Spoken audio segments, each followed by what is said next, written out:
tuning your SEO for AI searches. So it's all about what's different when it comes to people searching for you through AI tools than searching through, say, a regular Google search. Although Google these days has got AI summaries at the top of everything now, so it's pretty much all the same kind of thing. So how do we make this work for you? Well, there is a bit of a playbook for it, and I've got a guide for you at the end that I'm going to give you the link to that I'll send through to all of you who registered. So that'll be through your email address you registered through Eventbrite with, and also a bunch of tips that are going to get you not just understanding how it's different to Google search, but the actionable tips to get going.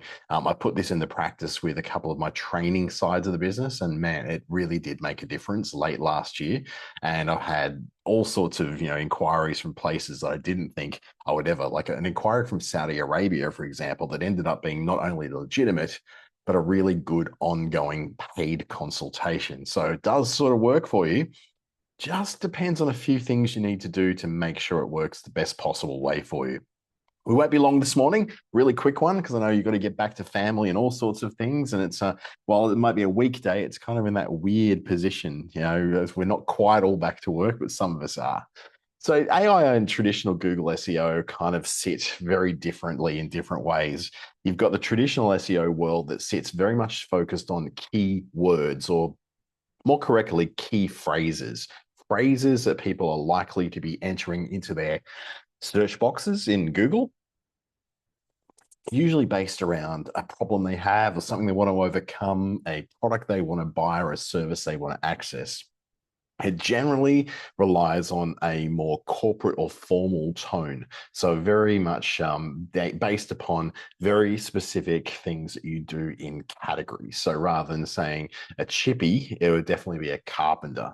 That sort of formality. It's not really in largely around human kind of speech. It's more around more like a library. If you're going for a library, you're looking for a certain category. It's also a lot of technical optimization, page speed and making sure there's structure to the page and all that. And then also this link building priority, which is all about getting other people to link in to you, to your pages, so that you look more authoritative. That's changed a lot when it comes to the AI for SEO. Now it's a lot more about conversational language, because people like myself go into AI. I often talk to it. I speak with my voice to AI rather than typing it in. A lot of people still type in, but when it comes to being on phones or even being on desktops now, a lot of it's just spoken into it, and they might be complicated, very specific questions that are answered, or very specific instructions that are given to an AI tool, rather than just a couple of words there post just typed in with our fingers. And it also requires something more of a seventh grade reading level rather than, now this is interesting, rather than the fifth grade reading level that we had before. With traditional SEO, there was the assumption that you have to have everything in a fifth grade reading level. So what happened is that super specific terms weren't as well treated by traditional SEO, because they would tend to get smushed into much bigger categories that were much easier for a younger reader, or perhaps a reader with less of a command of the English to be able to handle.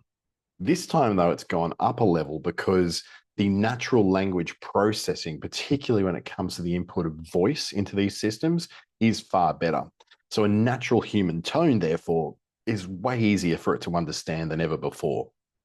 Whereas before, very formal tone, very specific words and phrases. Now it's very much, you can ramble on for a minute and it kind of gets what you're looking for, and really, can pull out the key terms that it needs. And it has a lot more to do with the context. This may go a real bit of a froggy throat this morning over the keywords. So rather than just going, these are the words I'm looking for, give me the answer with those words, it's about the context you're searching in, as you tend to be a little bit more explanatory in AI. AI has kind of trained us to be very prompt aware, rather than just simply a phrase or a few words, where we're used to explaining more of the context of what we're looking for. So instead of going, plumber in Darwin, I'm looking for a plumber in Darwin who also has to be a gas fitter, because I need to get the gas hot water dealt with, because it's just not playing the way it should be. And I've got to get some plumbing too, so I've got to get some pipes redone to get that second bathroom in. probably going to be about a 3-day job. I'm in Malacca and probably needs to be someone who's nearby because they might need to run backwards and forwards from their office a fair bit. Now, that is a lot more context than what you would get if you were just typing something into Google. So this applies for not just just for Google AI. This applies for ChatGPT, Perplexity, Claude, any of those and now that are connected to the internet that act not just as AI processing tools, but AI search engines as well. And really, really good in these areas is that, your ChatGPTs, your Google Geminis, and your specifically Perplexity, which is a very, very good search tool.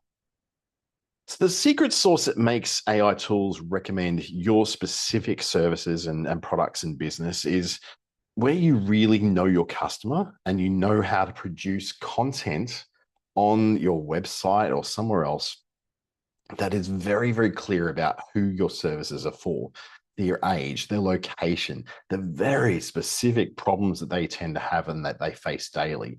Going back to that plumber, we're not just talking about I'm looking for a plumber. It's like I'm looking for a very specific kind of plumber who deals with this very specific thing. And I'm a woman who lives by herself, so I need someone who I can feel comfortable with. Now, that is not something that traditional search would ever really deal with, but AI can, based upon the fact that it's not just bringing in what you've put on your page, it's also bringing in a lot of social proof. SEO did this before, like Google search did a bit of this before, but now it's dragging in way more social proof from way more places, including Reddit, Whirlpool forums, a lot of recommendation engines, right down to yellow pages listings. So all that sort of stuff is feeding into what your specifics are, not just the big major category you happen to be in.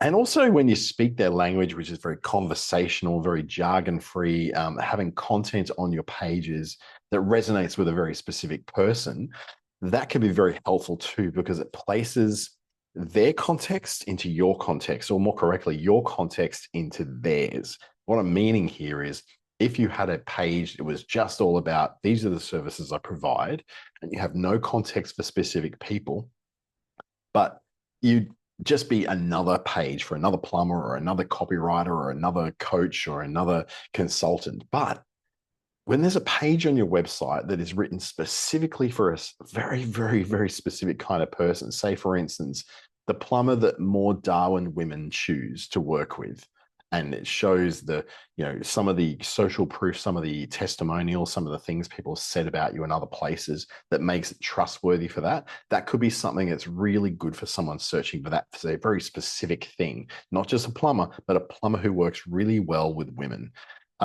That's really a terrible example. Probably what I should need to go is a plumber who speaks Chinese, Mandarin, a plumber who speaks Malayalam, just pick your language. That kind of stuff is really important because it could be a family who's a migrant family that's not comfortable dealing with English in the very fine aspects of negotiating rates and all that. But if they're dealing with someone who speaks that language, say Hindi, Malayalam, Thai, Mandarin, just pick any language, then add that as a feature, not just as I am a plumber. I'm a plumber who also speaks this language. Also, highlight what matters to the person that you're trying to serve, not your big list of services. Have a page. You can have your general services page, but have a few, I call them ghost pages, right? These pages are not linked elsewhere on your website. They're a page that sits separately. So places like WordPress or even Squarespace or Wix, you can create pages that Google picks up and AI picks up because it can see them, but that just going to your website, you cannot navigate to them unless you know exactly where that page is. You can't navigate through menus or links. It's not linked elsewhere in your site. And I call them ghost pages. Some people call them landing pages. I call them ghost pages because they're not there, but they're kind of not. They can be written to serve specific lists of your features and benefits that solve very specific problems. So you can say plumbing services ideal for high-rise apartments. Plumbing service ideal for elevated split level homes, plumbing for multi-site caravan parks. That way you've got something that's so specific to those people that's highlighting something that matters to them. When they go in there, and be it Google or something like that, has a really good idea of who that person is, that they happen to have a business in, I don't know, the rural area, then they want to know that someone can serve them in the rural area. Now, this is all stuff which was correct for for SEO in the first place too. It's even more correct now, specifically this super specific stuff. Because when we go in there, remember when I did that example of what it's like to speak to AI, we have been trained by AI to prompt, not just to enter a question. We prompt quite heavily with lots of context and lots of information because that's what we've learned gets a better result out of AI. That is the same for AI search as well. So the way that you dominate, say, for instance, local search, particularly if you're looking at, you're mainly serving local customers, service location posts or dedicated pages for each service in every relevant suburb or part of the city or city that you deal with is ultimately important. Again, if you're that plumber and you're serving Darwin, Palmerston, but you'll also go down the track and deal with the rural area and you'll deal with Catherine and you'll even do trips to Alice Springs or into Kununurra, make that known. Don't just say, we are serving these places and just listen on one page. Make a page specifically for that location. Also, social proof. This is where you don't just include testimonials that people have given you, but you gather them from the different places where they've put them. When you've got local customers, particularly people who are in Catherine, and you're on a Catherine page on your website, that speaks volumes louder than it does if someone's from Darwin or Perth or Sydney or Melbourne. Now, I've seen a lot of web designers and particularly international students that have decided to become web designers and software developers and setting up their own little agencies in Darwin make this mistake by putting very fake ones on there. And of course, you can tell they're fake because they're so poorly written. And what they do, they don't get specific about the kind of thing that that person did for them. They're very much about great to work with, awesome, reliable, very, very much descriptive of the kind of person they are rather than the work they did for them. Please don't make up testimonials because we can kind of read through that. Everyone's got an internal BS detector that just goes all red flaggy when we see these inauthentic testimonials. Better still, get testimonials that have been on Google, that have been on Facebook, that have been on Reddit or anywhere where you got testimonials. Excuse me. And make sure that you actually show where they came from. So put a little Google logo under it or a little Facebook logo. Ultimately, though, the testimonials you share on your own pages are nowhere near as good as the testimonials that are already shared on other platforms about you. Case studies are a really good way of going around this if you do not have a lot of testimonials and recommendations and reviews. This is where you specifically describe something you did that took a customer from this to this.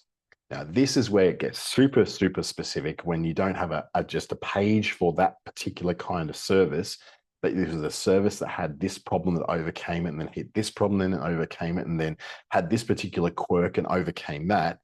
That is like having a specific page made for that one kind of person who is super high value, super highly motivated to employ someone to do this for them. But their problem is being that they cannot find anyone who has a listing of that specific issue they're looking for. So that case studies are really good for this. The good thing about case studies is, whilst it is helpful that they are real case studies that you have done that work before, they're just as effective when you use them. Excuse me, but they're just as effective when you use them to describe the kind of work you could do. You may not have done that work before, but you've done work that's very similar to it. It describes very specific circumstances that you could be doing. And then there's a location keyword. This is where you're mentioning local neighborhoods, local landmarks, local terms. For instance, if you're talking about Alice Springs, using the word Central Australia, Red Centre would localize that for you. If you're talking about Darwin, you talk about the top end. If you're talking about Cairns, you talk about far north Queensland. If you're in Townsville, you talk about North Queensland. So getting very familiar with the local namings of things and making sure you do mention those as well. That positions you and gives that extra context. Now, I've touched on the idea of these testimonials, and what the internet says about you is now more important than ever. Whilst it was kind of semi-important with Google search, now we're stepping into this AI search era. We're now looking at these particular testimonials and things that people have said to you on things like your Google business reviews, Google business profiles, your product review, True Local, Yellow Pages, having consistency as well, not just of the fact that you've got, some recommendations there, but also making sure your listings are exactly the same. That creates a very, very strong case for this being a legit business. So making sure the name, the address, the phone number, all in the exact same format on your website, on your Google business profile, on your True Local profile, if you've got one, on your Start Local profile, if you've got one of those. Look, anywhere you go, it should be exactly the same everywhere. Same address, same phone number, same email address, and the same name exactly across all those places, including Facebook and Instagram. Community forums like Reddit.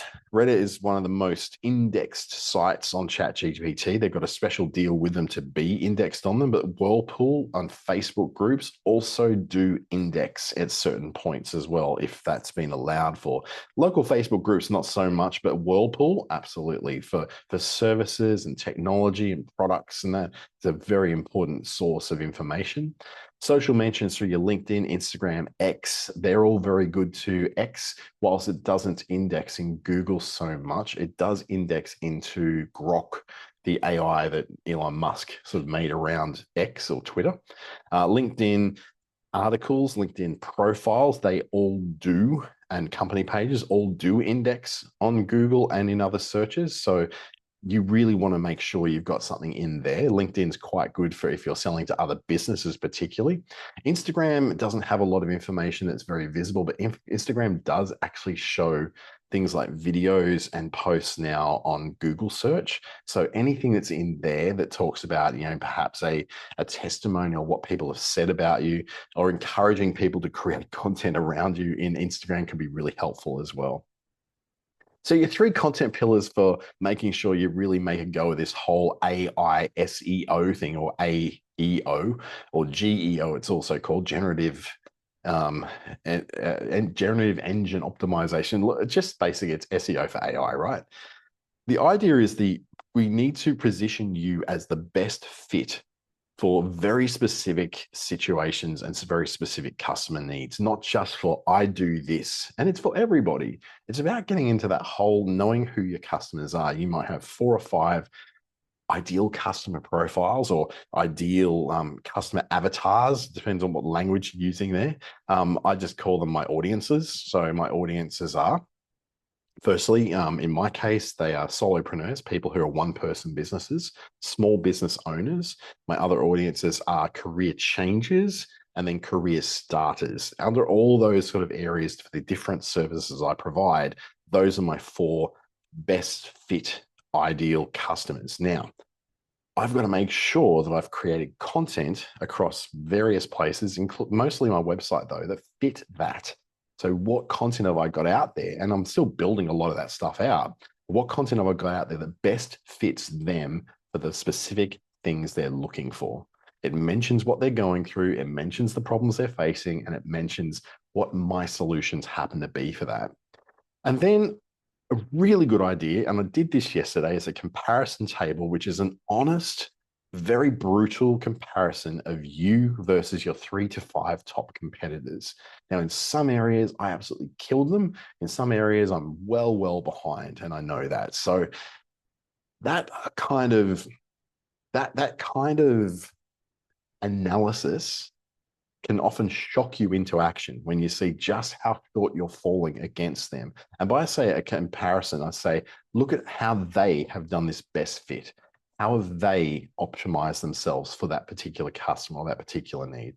And what have they done to be more present, more consistently on these platforms?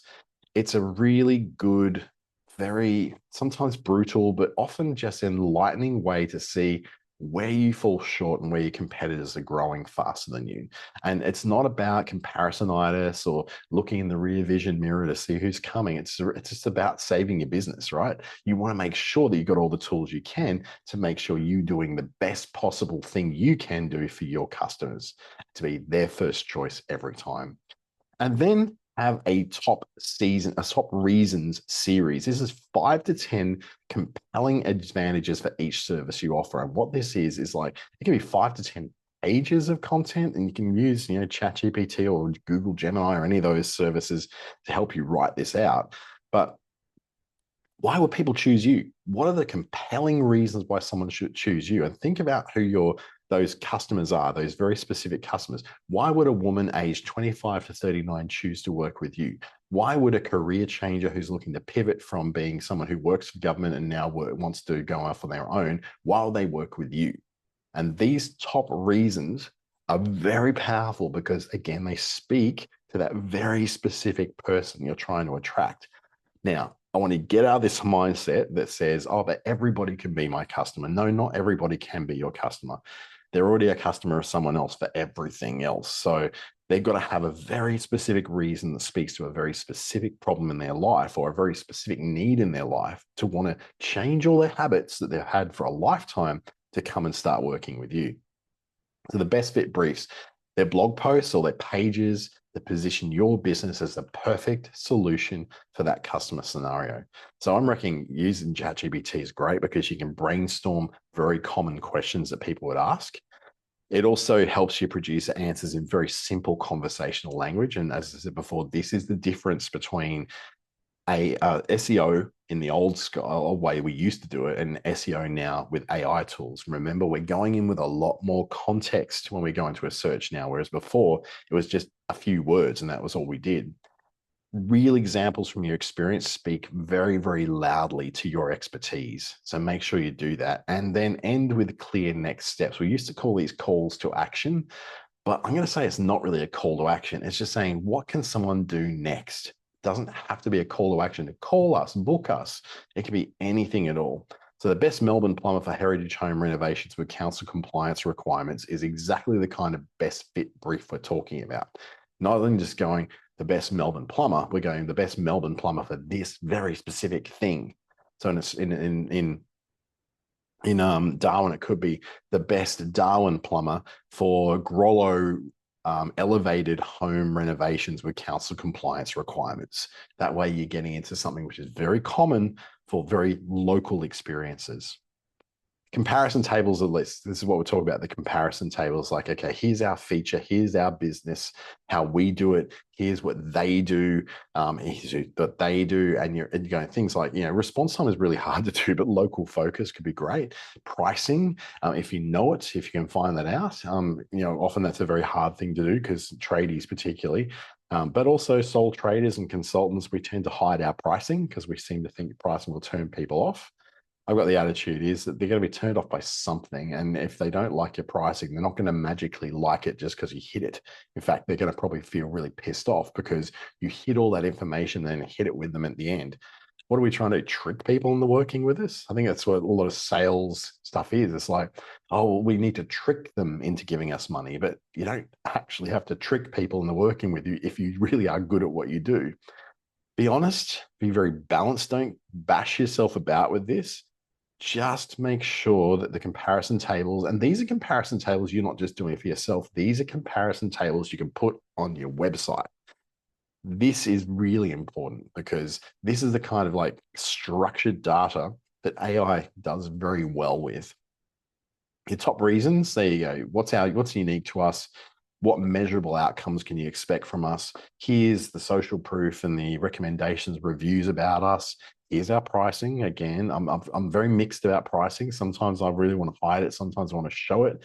But as I said, if someone's going to be turned off by your pricing now, they were always going to be turned off by your pricing at some point. Local expertise, really important if you've got a local service.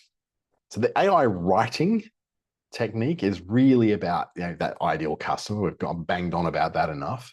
That 7th grade reading level, very clear, very accessible, very approachable language, the kind of thing that the AI model prefer for their recommendations, because what they want to do is do the least amount of work they possibly can to convert what's on your website into the kind of language that someone wants to read in.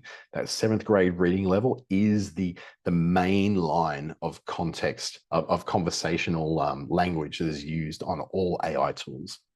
Then write conversationally. Imagine explaining it to somebody over a coffee or explaining to a friend at a barbecue, right?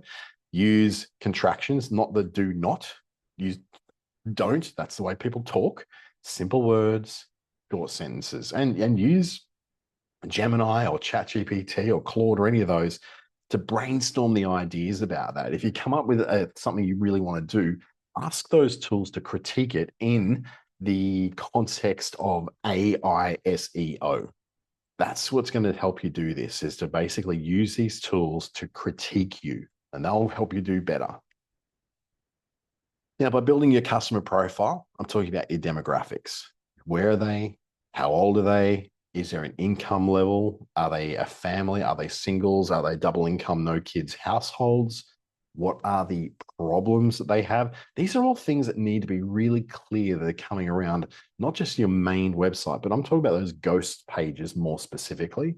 You don't have to be on your mainline website to say, oh, our ideal customers is people who own their own homes in the inner suburbs of between 35 and 55 with at least $150,000 a year worth of income. That's not something you want to do, because that's an alienating thing. What you want to do is have pages that include those demographics. You're not using those demographics to exclude people necessarily.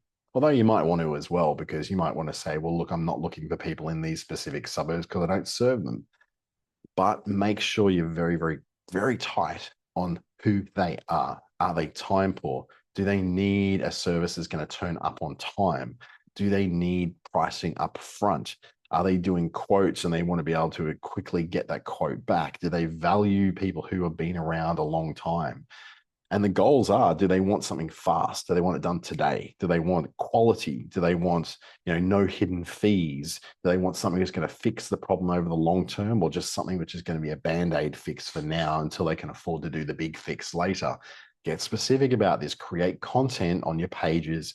And remember those ghost pages. That's the biggest thing I want you to take away today. You don't have to make visible web pages that are part of your menu structure on your website. These ghost pages can do marvelous things to create new presences for you, not just in AI SEO, but regular SEO too.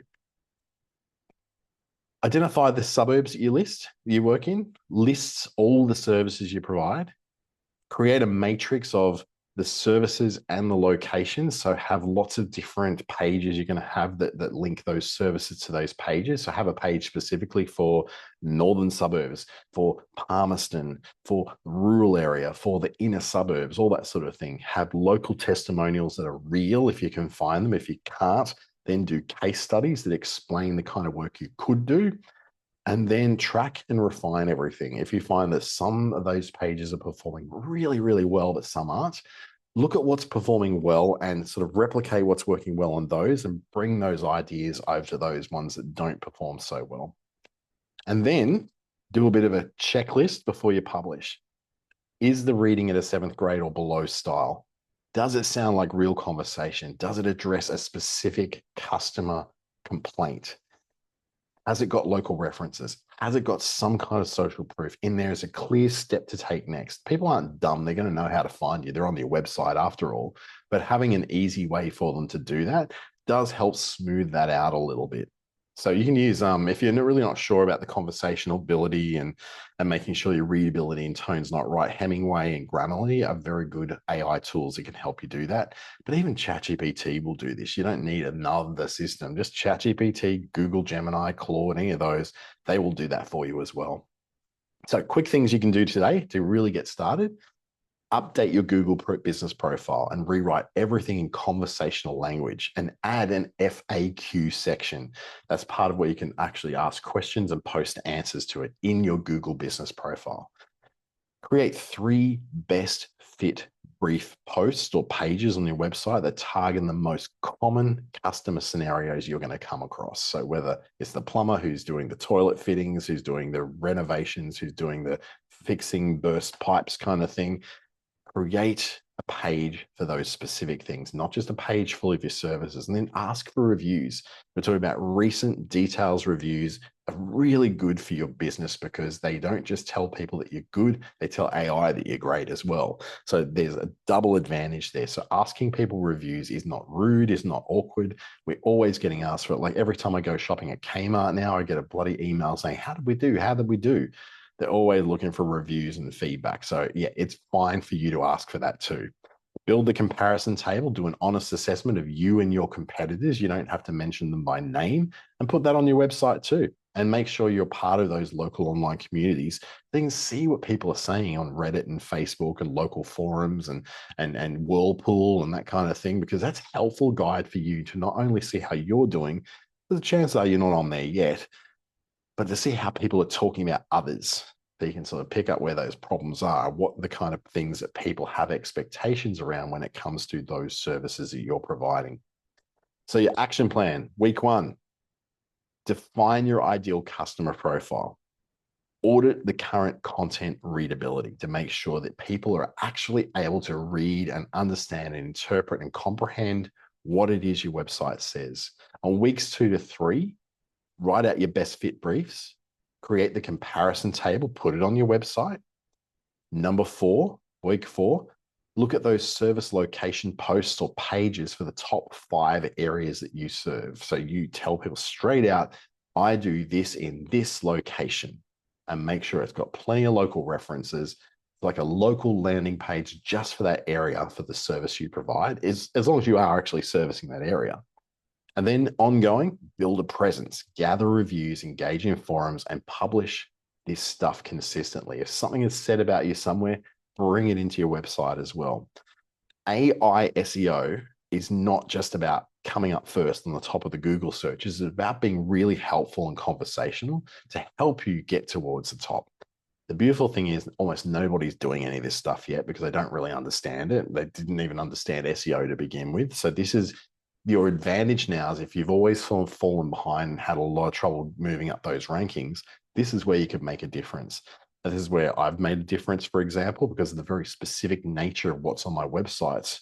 I'm able to get results out of AI search that I just could not get out of regular Google search results. And it's made a massive difference in terms of the amount of inquiries I've had that have turned into bookings, that have turned into real revenue for the business. I've almost doubled my revenue this year simply because I really leaned into this idea of AI for SEO.